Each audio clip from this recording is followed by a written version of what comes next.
Valley News Live and Gate City Bank present the Bison Football Show with head coach Chris Kleiman. The 2018 Bison football season is off and running, and it started with another championship banner raising. Great crowd, great electricity, and the Bison came out of the gates razor sharp. A dominating performance and a win over Cal Poly. To talk about it, here's the head coach, Chris Kleiman. Coach, here we are for another season, and did you have a great off season, and how did fall camp go for the guys coming into this one? Well, fall camp went really well, and I think it showed in our first performance on Saturday. I thought the guys, continued to get better each day in August and continued to hold each other accountable, and I was really pleased with all three phases of the game, and something we're going to continue to build upon, and just the first of many. Well, Cal Poly was the first opponent, and they had a tough year last year, but certainly a good program and an interesting prep, weren't they? Yeah, they really were. It's a tough preparation. They're going to win some football games. I think they have good personnel. I have a bunch of respect for those guys. Hey, as we're looking at the first half here, we're going to break it down. I thought the crowd was really into it. Both teams feeling each other out early here. Yeah, the crowd was phenomenal all game, and obviously we don't get a first down in the first series, neither do they. And you're right, it's kind of back and forth, and getting the speed of the game, which we talked about a bunch, is just being able to get a feel for that speed quickly, and then once we did, I thought we'd settle in. Yeah, Josh Dumel flipped the coin too. There was lots of electricity, lots of excitement, and as teams felt each other out, now you started to settle in. The running game started to get to the second and third level here. Yeah, it really did. Great job by the Rams up front. They did a phenomenal job with the tight ends and fullbacks of pushing the line of scrimmage and allowing our backs some room to run. In practice, you probably always teach the guys to keep their feet moving. What a great run by Lance. So great to see him back healthy in the Fargo Dome, and he had another big game, and excited about his senior season. The unfortunate part here is there was a light outage, a light malfunction. How do you think that impacted the guys? Because it was 23 minutes, and that can really kill some momentum there. Yeah, you just don't know when it first goes out if it's going to be 5-6 minutes. It's adversity. It is what it is, and I think our guys handled it well, and those things happen, and now it's time back to play football. Right out of that, they did have their best drive of the day. They got it cranking up here a little bit. Yeah, they do a really good job. They cracked all of our perimeter players, and they're able to get the edge. It was a good play by them. Big sack, though, on this drive. I thought they killed their momentum. Yeah, really good pass rush here by Caleb Butler, and able to get a big play. They were able to get a negative play, and that's what we needed to have, was a bunch of negative plays. Well, the All-American fullback, you see a little bit of his power right here. Yeah, he runs through an arm tackle, and he's a really good football player. A lot of respect for him, and he'll have a big senior season for them. This was a tremendous kick, a 50-yarder. Yeah, I talked to the coach before the game. He thought he had two extremely good kickers, and when they lined up for 50, I knew he had the leg strength. It was a big kick. Yep, 7-3 at this point, and when healthy, Ty Brooks is special. Yeah, Ty really is. It gives us another dimension in the backfield, and he's got great speed and quickness, and happy to see him get in the open field. Big runs again. Bruce Anderson looked like Superman in a phone booth on this one. Might have been the play of the day. Yeah, great job of just avoiding tackles and spinning and running through arm tackles and making a negative play into about a 15-yard gain. Tell us about Dallas Freeman. Do you have a good fall camp? Had a great fall camp. For us to be successful this year, Dallas has to have a big year. He's going to be that X receiver where RJ was, and Easton has tremendous confidence in him, and we're looking forward for a big season from Dallas. Well, first play of the second quarter, flip ends, get a touchdown. Yeah, great job up front by the guys blocking. Good lead block there by Malmstrom, and Lance gets in. Coming off injury, I thought Dan Marlette did some great things. So fun to see him back out there, and I know Greg and Dylan Radens. There's a bunch of guys that were injured last year, but Dan had a lot of fun. He makes our defense so much better. Folks, the Bison rushed for over 400 yards in this game, so we're going to see some running sequences here where you just really start to churn out some yards. Yeah, we thought we could wear them down up front, and then our backs not going down on the first contact and gaining an extra 5-6 yards, I think wears the defense out. And then this kid's pretty special, this Easton Stick young man. He can really run. I'm going to talk to him. We'll get out of bounds maybe there, but he's such a competitor. He wanted to make some plays, and he had a blast playing out there. Yeah, he's fast, too. Boy, I'll tell you, here's another run play. The O-line really was fantastic. Yeah, this was a great cut by Bruce, and then you just see his speed. The kid had the angle on him, and you're just not going to catch Bruce. Yeah, there's a 21-3 at that point. Khalil Jenkins is their quarterback, very athletic.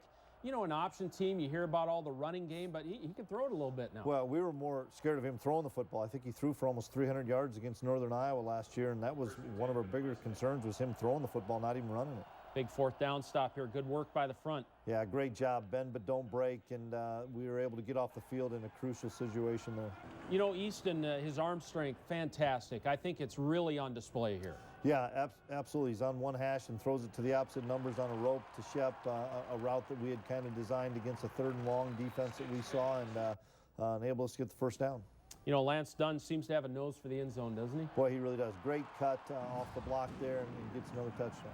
At the end of the half here, the defense was really locked in, had their ears pinned back, and I really thought had the Mustangs all tied in knots. Yeah, this was critical for us because they were driving in to score, and they were going to get the ball to start the second half. So for us to get a couple big sacks, what a great move by Stanley Jones. Phenomenal job of getting the tackle offset and then beating him underneath for a big sack. It was great work in the first half. Just a dominant effort by the Bison. It's 28-3 at half, but you see the numbers, the total yards, the rush yards here in our Nodak Insurance halftime stats. They only got 73 yards rushing. Would not do well in the second half either. We're going to talk about that in a little bit. Before that, on the Gates City Bank hot seat, it's senior quarterback Easton Stick. Easton, what teammate do you relate the best to? You know, I don't know. We have a really good senior class. So, you know, that's a tight-knit group. But I would say, you know, my roommates, Darius Shepard and Nate Jensen are probably two guys that stick out. Your favorite member of the Bison coaching staff? Well, it's got to be Coach Hedberg, obviously. He's the best. I agree. What sport did you try as a child that you failed at? You know, soccer. Yeah. Better with my hands, I guess. Okay. How about your Halloween costume? Which is your favorite? That's a good question. I was a clown one year. I thought that was funny, but now I don't really like clowns. So. What did you get in the most trouble for with your parents? Probably something silly, like not putting your dishes away or Okay. stuff like that around the house. That's not bad. If you could be best friends with a celebrity, who would it be? Well, probably, I would say Matt Damon. He's my favorite actor. We'll say Matt Damon. Okay. What is the most expensive thing you would buy if you had unlimited money? Oh, geez. A property on water or land somewhere on the water, a house, something like that. Gotcha. Best summer job you've ever had? I had an internship this summer that was a good experience. Okay. Well, Coach, a healthy lead at half. What would you talk about in the locker room? Well, to finish the game, we had a good first half, but we needed to come out and be on fire in the second half and answer the bell like the same thing we did in the first half. Well, let's roll the tape and get right to the second half and break this down for you. Some guys got reps. It was really good to see some backups in there. But early on, I thought in the third quarter, started stuffing that quarterback really well. Yeah, we really started to get a feel for the speed of the game, and we had all the phases of the option covered. And then we get him into 3rd and long, and we were able to blitz him a little bit. And it was kind of a perfect storm for us on defense. Backbreaker mistake here for them. Their punter takes a knee. His knee went down. He didn't do it on purpose, but it's a big error. It really is, and it's one that we'll learn from because he just tried to go down and field it, and unfortunately his knee hit the ground. That's true. Yeah, good teaching moment right there. Certainly next play, a beautiful run. Yeah, they said, okay, we're not going to let you run that center play and give it to the back, and so he pulled it and had a wide open lane for a touchdown. 35-3. We'll get another look at Joe Prothro. I hope he has a great year. He's a good kid. A solid player. He's fun to watch, gets a few yards here. Had a hurt season last year. Hope he ends well this year. Yeah, absolutely. And we had our total focus on him. We were not going to allow him to carry it 40 times for 200 yards, and that's what's happened in the number of games that he's played. Well, they had to punt there, and their defense just tired. You keep throwing their defense out there. They got tired, and Bruce makes a great cut here, and they weren't catching him. Yeah, great job up front by the Rams. And the line of scrimmage was pushed 5-6 yards. Bruce hit the hole, and nobody was there, and you're not going to catch him. No doubt. 42-3 after this touchdown right here. Cal Poly has to go to a new quarterback. Khalil Jenkins got hurt in this game, likely done for the season. That's a sad situation. You hate to see that right there, but they bring a new guy in. Yeah, they did, and he was a little bit more of a thrower, makes a nice play here.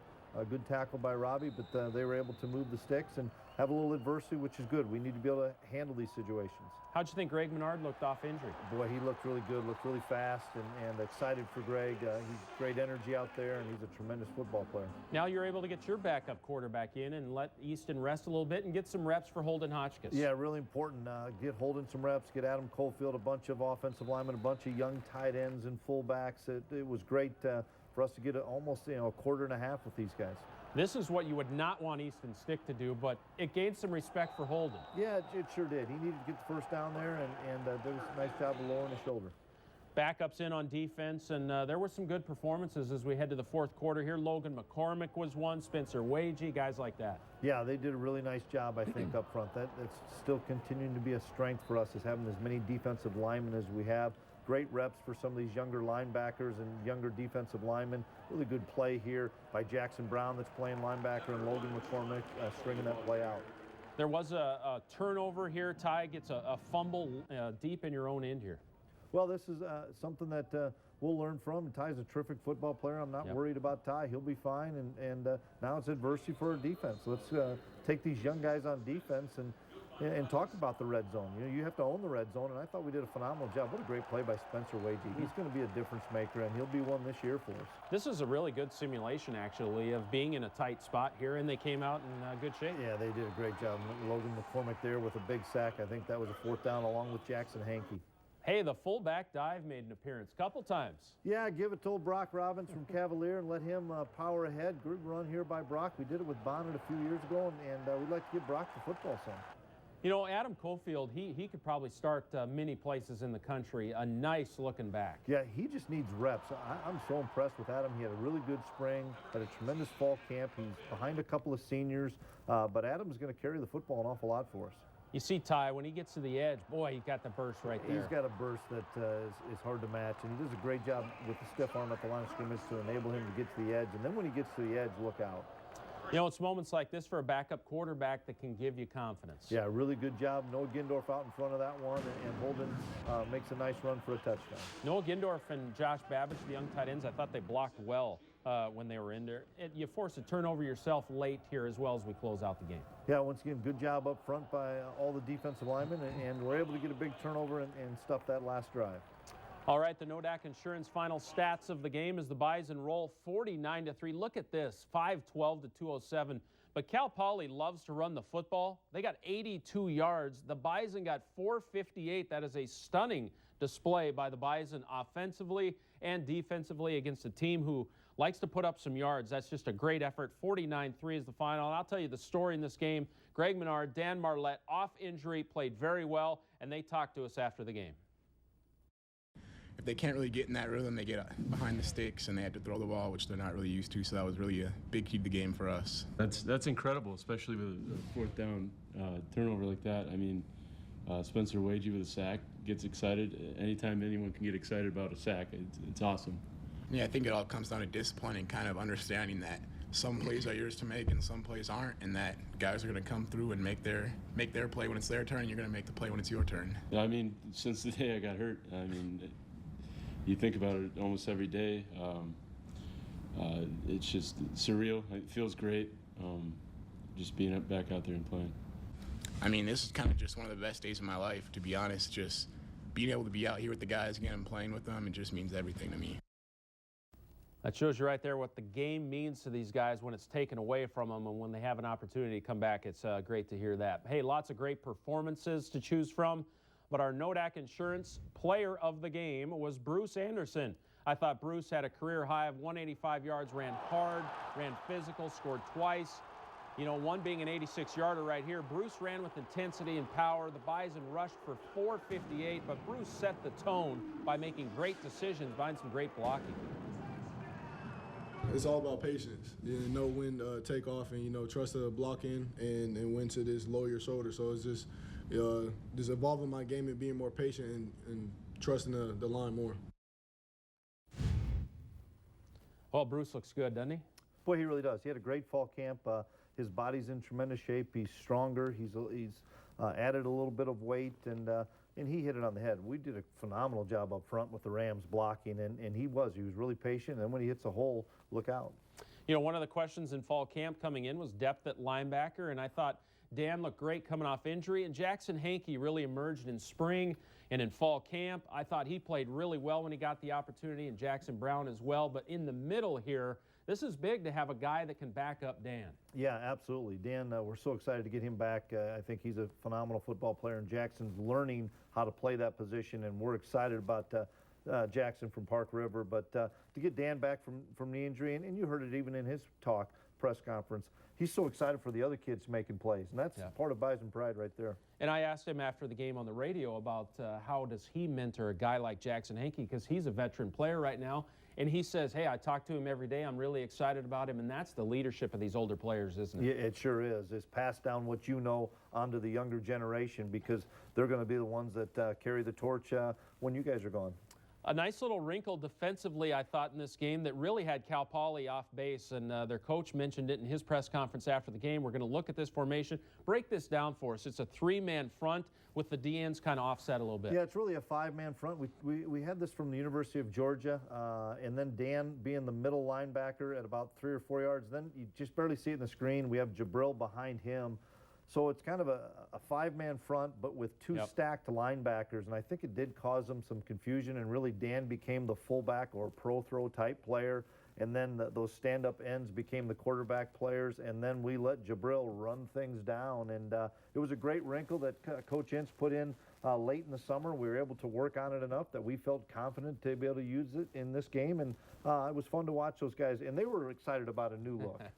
How important is it sometimes, too, in game one to throw a wrinkle out there, because teams have an entire summer to prepare for you, so they have gone over and over the film, so throw a little curveball out there is always a good thing. Yeah, we've really run the same defense for the last X amount of times we've played the option, and it's been really successful, but with the added time, usually we're playing those games in the playoffs and you have 3 days. You don't feel comfortable, but with the added time, we added this wrinkle. The guys were excited about it, and we'll kind of keep it in our memory bank going forward. Great stuff, Coach. Hey, moving forward, facilities are a big deal in college athletics, and the Bison made a big move in the offseason. We'll tell you about it. Stay with us. Hey, welcome back to the show. Facilities are a huge thing in college athletics. It takes constant attention, or you fall behind those who you're recruiting against. The Bison had a big announcement in the offseason, an announcement that will be a game changer. Alex Egan walks us through it in this week's Olaf Anderson Construction feature story. North Dakota State Athletics is embarking on a fundraising campaign to build a new permanent structure indoor facility. The idea behind the new facility is to allow all of the outdoor sports to not miss a beat when it comes to training during the cold Fargo winters. In May, the State Board of Higher Education gave approval for the university to start to fundraise for the $37.2 million facility. So we're well deep into the process of fundraising and raising money, because that really is going to be the biggest limiting factor in how quick this timeline can go is having money in place to be able to start the project. Director of Athletics Matt Larson says once the department gets approval from the North Dakota legislature, the project can really begin to get moving. In a perfect world, I'd love to be a shovel in the ground this time next year, and that's aggressive. The entire project will be privately funded. The indoor facility will house a full-length 120-yard football field at 60 yards wide with a 70-foot clearance roof. Larson said it was important to make sure everything the Bison athletic teams could do under the Dakota Field bubble was able to be done in the new facility. And then two of the other pieces, too, is having an additional weight room on the north side of this, which will alleviate some of the pressure on the weight room that we have here in the Sanford Health Athletic Complex. And then also an operations building on the west side, which will have some meeting rooms, a small locker room, training room, so all the things that you need on site to be able to host a practice. Larson says the addition of the indoor practice facility will complete the facility profile of the athletic department and put the Bison, in his opinion, up against any Division I institution across the country. The expectations are at North Dakota State is to win championships. And if that's the expectation, we need to be able to allow our coaches, our student athletes to be able to train and compete in the best possible facilities, provide resources to be able to schedule and recruit and do all those different things. And I think this facility helps us do a lot of those things. For the Bison Football Show, I'm Alex Egan. Coach, things like this are huge. The facilities race in college athletics is big. It's a big part of the recruiting process, and it's a big part of the functionality during the part of the season where you need an indoor facility. Yeah, it really is, and all the student athletes are going to benefit from this, that you have an outdoor sport, and that's the thing I'm excited about. It's not just for football, but in the same respect, it's difficult for us when we get into December in the playoffs with the things going on in the Fargo Dome, as well as in the spring. Everybody's trying to use that bubble. If we could get an indoor facility, you're right, from a recruiting standpoint, it would give us a great advantage, as well as the things we need to do during those inclement months. And a second outdoor field as well outside of that, so you really have all aspects you can utilize there. If the weather's great or you need to simulate some outdoor weather, you can do that as well. Yeah, we need that extra space. It would, where our current practice fields are at, we'd have 3 this way. We'll have 2, but they'll be much more spacious, and we'll be able to close it if it's raining or windy, or open it up and utilize it all. That's going to be great. Well, hey, it's always fun to look at the future in our Peterson Farm Seed Future Crop of Bison segment. We start the year with the highly recruited quarterback prospect Trey Lance. Trey comes from southern Minnesota at Marshall High School. He was a tremendous athlete, and in fall camp he has shown all the tools, big body, big arm, and athletic, but Trey says there has been a little bit of learning curve in preparation. The playbook, I got some information in March after my basketball season in high school ended, so I could start learning basic concepts, schemes, stuff like that, mechanics. But honestly, it's so much. It was more than I expected for sure, but I think I'm getting a good handle on it now. You know, one of the things, Coach, a lot of high school kids don't do under center stuff, and that's a big learning curve, isn't it? Yeah, it really is for Trey, but he has a great presence about himself, a phenomenal leader. He ran our scout team this week running the option, and I'm really impressed with him as an individual. I know he'll be successful because he'll put the time and the effort in. It's going to be fun to watch him develop. Hey, we got a big opponent coming in, week 2. We'll talk about it. Stay with us. Folks, the next game on the schedule in our Verizon Look Ahead is North Alabama, a transitioning team from Division II. They're moving into the Big South. They beat the defending Big Sky champ Southern Utah in their opener. Congratulations to them. Yeah, we're excited about the opportunity to play those guys, and it caught all of our attentions when they beat Southern Utah, who's a really good football team. Yeah, no doubt about it. 2:30, September 15th. We'll be back live after that game with the show for you. Enjoy this time, everybody. The Bison are 1-0. We'll see you next time.